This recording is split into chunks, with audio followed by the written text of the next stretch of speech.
Wendy Natividad. And I'm Michael LeBeau. With NewsWrap, a summary of some of the news in or affecting LGBTQ communities around the world for the week ending June 18th, 2022. 'Tis the season to be prideful. Close to 170,000 people paraded with LGBTQ Pride on June 10th in Tel Aviv. This year's crowd in Israel's most welcoming seaside city was substantially larger than last year's estimated 100,000. COVID cancelled 2020 celebrations. Brief remarks by Tel Aviv Mayor Ron Hulday and Israeli Social Equality Minister Merav Cohen kicked off the festivities. Several other government officials and politicians participated. U.S. Ambassador Thomas Nides and a delegation from the embassy were among the international dignitaries in the procession. The mood in Tel Aviv was considerably more relaxed and festive than it was at Jerusalem's march a week earlier. Participants there have been routinely threatened and violent assaults have occurred. More than 24 men assaulted a pride parade in the German city of Karlsruhe on June 4th. They surrounded and beat a woman carrying a rainbow flag, which they set on fire. Several other marchers were attacked, and at least one required hospitalization. Organizers are complaining about a failure of police response. German journalist Amelia Brandt saw it all. She tweeted, "Despite a police presence of at least 10 vans, only 9 police officers got out and took care of those affected." Brandt also says she witnessed some emergency service providers treating the injured with anti-queer rhetoric. Officials issued a statement on June 6th to say that they are investigating the allegations of police malfeasance. None of the attackers have been arrested. Karlsruhe is located in Germany's northeast and is home to more than 300,000 people. In the U.S. state of Maryland, I went from being extremely sad to being extremely angry. You know, people are just trying to live their lives, and this is a place where most people are comfortable. Hate has been unleashed in this country, and people have been emboldened to act on their hate. Neighbors in the welcoming Baltimore suburb of Able are horrified at the loss of 4 homes to a fire thought to have been started by a pride flag burning. Their dismay was captured by local TV station WJZ after vandals ignited a flag and other rainbow decorations adorning at least 2 homes on opposite sides of the street. 3 residents were hospitalized. At last report, 1 is in serious condition and 2 are in critical condition.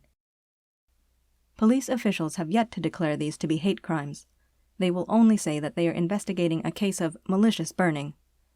Agents from the Federal Bureau of Alcohol, Tobacco, Firearms, and Explosives are reportedly assisting in the investigation. For God's sake, leave people alone. Just leave people alone. You don't know how many people have been affected by this. 31 white supremacists arrested near Coeur d'Alene, Idaho, on June 11th did not go there to leave people alone. They planned to attack a local LGBTQ pride picnic. They're all members of the Patriot Front, an offshoot of the deadly 2017 white nationalist Unite the Right rally in Charlottesville, Virginia. A suspicious local resident who saw something and said something was the real hero of the story. They noticed a group of masked men in blue shirts, khakis, and baseball caps carrying shields piling into a large van. The 911 caller told police the men looked like a little army. According to police officials, the arrested foe soldiers came from Arkansas, Colorado, Illinois, Missouri, Oregon, South Dakota, Texas, Utah, Virginia, Washington, and only one actually from Idaho. Each man is charged with conspiracy to riot. Organizers from the North Idaho Pride Alliance were relieved. They told local TV station KXLY that their annual Pride in the Park event was the largest in its 6-year history. Pride Month attacks on Drag Queen Story Hour are escalating. When bedazzled drag queens read life-affirming children's books to young kids and their parents, ignorant critics have taken to equating the events with sex shows and strip clubs. Such absurdity led at least 5 men identified as members of the neo-Nazi Proud Boys to storm the San Francisco area San Lorenzo Library this week. Hurling homo and transphobic bile, they shouted "groomer" at Drag Queen Story Hour host Kyle Chu, who was reading in drag as Panda Dulce, dressed in a San Francisco Giants baseball outfit. Dulce recalls one of the menacing invaders wearing a t-shirt that said, "Kill your local pedophile," under the image of an assault rifle. The aggressive disruption left the preschool kids and their parents fearing for their safety. Alameda County sheriffs were able to defuse the June 11th confrontation. Lieutenant Ray Kelly told reporters that the incident was being investigated as a hate crime and that the men could face criminal charges for the annoying and harassing of children. Meanwhile, a drag queen story hour youth drag workshop scheduled for June 18th in Moline, Illinois, is canceled. The sponsoring nonprofit Clock Inc. deemed the persistent email threats against organizers, participants, and hosting venue Bass Street Landing to be too substantial. They could not guarantee the safety of the young attendees. In other Pride-related news, the Republican-controlled Michigan State Senate on June 14th defeated a resolution declaring June LGBTQ Pride Month, exactly the same resolution they approved last year. 3 Republicans and all the chamber's Democrats voted in the minority. Democrat Jeremy Moss is the state's only out gay senator. He chastised his Republican colleagues. It's an election year, and you choose to exploit divisiveness and discard this resolution. They call people groomers only in 2022, but it doesn't solve your problems. They push Don't Say Gay only in 2022, but it doesn't solve your problems. They protest drag queens only in 2022, but it doesn't solve your problems. They prey on people's fears, but it doesn't solve your problem. We instead choose inclusion. We choose love. We choose respect. We choose human dignity. We choose pride. The Horry County, South Carolina Council has unanimously rescinded a Pride proclamation they say they had accidentally, unanimously passed in May. Councilmember Johnny Vaughn told CNN that the resolution just said Pride Month. The fact that it was in support of their LGBTQ citizens had escaped them. Their June 7th vote to rescind was in response to a torrent of email criticism from locals who knew what Pride meant. Horry County includes the notoriously conservative cities of Conway and Myrtle Beach. The Lincoln, Nebraska City Council observed Pride Month on June 13th by rescinding an ordinance banning discrimination based on sexual orientation and gender identity. The measure had passed unanimously just 4 months ago. The vote was close, 4 to rescind the ordinance and 3 to maintain it. The majority bowed to a local petition circulated by the Nebraska Family Alliance threatening to put the issue on the November ballot. The war on the rainbow is escalating in the Middle East.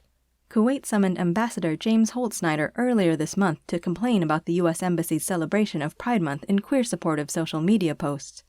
Saudi Arabian authorities this week began seizing and banning the sale of rainbow-colored toys, children's clothing, hair clips, bows, hats, and pencil cases. An official claimed that they encourage homosexuality and contradict the Islamic faith and public morals. Qatar mounted a similar rainbow confiscation campaign during the holiday season last December. Officials there are now warning fans and competitors coming to the World Cup later this year against any displays of the rainbow flag as a queer rights provocation. Major General Abdulaziz Al-Ansari says it's for their own safety. Finally, filmgoers in Saudi Arabia, the United Arab Emirates, Lebanon, and almost a dozen other countries won't be able to see the latest installment of Disney Pixar's Toy Story franchise, Lightyear. Why? Disney officials are refusing to cut a kiss between major supporting character Hawthorne and her wife. Producer Galen Sussman said at the movie's red carpet premiere in London, "Something as important as the loving and inspirational relationship that shows Buzz what he's missing by the choices that he's making, that's not getting cut." The animated film is also likely to be banned in China, according to Reuters. Actor Chris Evans is the voice of Buzz Lightyear in the Toy Story prequel. He told Variety that he's honored to be a part of a film that embraces the growth that makes us human, and called social media trolls and other homophobic critics dinosaurs. Evans told Reuters, "The truth is, those people are idiots." That's NewsWrap, global queer news with attitude, for the week ending June 18th, 2022. Follow the news in your area and around the world. An informed community is a strong community. NewsWrap is written by Greg Gordon, edited by Lucia Chappelle, produced by Brian DeShazer, and brought to you by you. Thank you. Help keep us in ears around the world at thiswayout.org, where you can also read the text of this newscast and much more. And you can read the transcript and listen to NewsWrap each week by subscribing to our This Way Out radio channel on YouTube. For This Way Out, I'm Michael LeBeau. And I'm Wendy Natividad. Stay healthy. This Way Out delivers LGBTQ news and culture to more than 150 local communities on radio stations around the world, and we are also a free online news service. You can choose your favorite way to listen, online or on the air, at thiswayout.org. Please sign up for our free e-newsletter, Inside This Way Out. We will respect your trust in us and make sure your personal information is never shared with others. Just send us an email at info@thiswayout.org to receive the informative and unique addition to the show. You'll be invited to join us for a more in-depth look into our stories and be encouraged to learn more about This Way Out's 3 decades of broadcast activism. We hope you choose to join us in celebration of LGBTQ history and culture. Email us at info@thiswayout.org to join the movement. We'll make sure you always know what's going on inside This Way Out.